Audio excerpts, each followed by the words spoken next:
Welcome back to Shark Month, and it's time to talk about Shark Attack, which I got in this 8-pack. Have to admit, I can't imagine a much more generic title than maybe just Shark, which probably is a movie title somewhere. I mean, I wouldn't be surprised if I potentially owned that, because I own a lot of creature features, so I could see myself having a movie called Shark and forgetting I own it. I forget I own a lot of things. That's how I end up with multiple copies of stuff like, The Fifth Element or Blade Runner. So, yeah, maybe I have a movie by that title, or maybe I don't. As far as Shark Attack itself goes, it's a lot like Shark and Venice, and that's more about the human villains than the sharks. I mean, at least the sharks' inclusion in this film makes more sense. I mean, Shark and Venice, the mob boss using the sharks to, guard the treasure cave. They didn't even know where the treasure cave was at. Was pretty nonsensical because they basically just got his own men killed, made it even harder to get the treasure, which is a pretty self-defeating, goal, right? Like, I'm going to put sharks to guard this treasure, and then when I try and go get the treasure, they'll kill all my own men, I can't get the treasure. Like brilliant. At least in this film, we have an unethical scientist, that's trying to create a cancer cure by injecting sharks full of, hormones and steroids to create his cancer cure. And only it's not going very well. But he has basically caused the sharks to go into a state where they're constantly feeling like they're hungry, so they're constantly eating and attacking people as a result. And then we have the evil businessman, that waits slightly in the darkness, because Ernie Hudson's character is pretty easy to out as a villain pretty early on.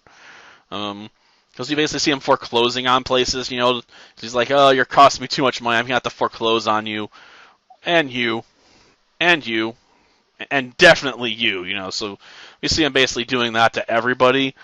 So he's basically getting control of everything in town. So, yeah, we got an evil businessman running in the background, using the sharks to attack people and ruin industries, so he can then, own the port.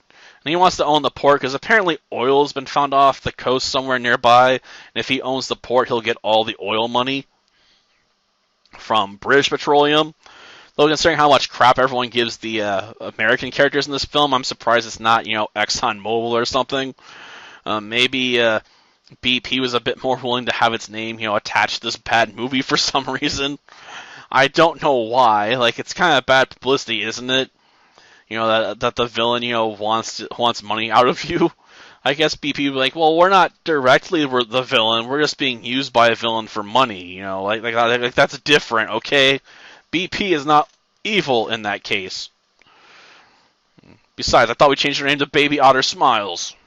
And yes, that's a reference to an old YouTube video, by someone I can't even remember at the moment, but at any rate, yeah, the sharks are in this film, and their inclusion makes more sense, but they play second fiddle to human antagonists, which means this film doesn't feel as much like a creature feature as it should, though I suppose we do get a decent amount of shark attacks and action scenes involving, the human characters, but in some ways I don't understand why Ernie Hudson's character even bothers with using the sharks, to destroy everyone's jobs, because he controls the police.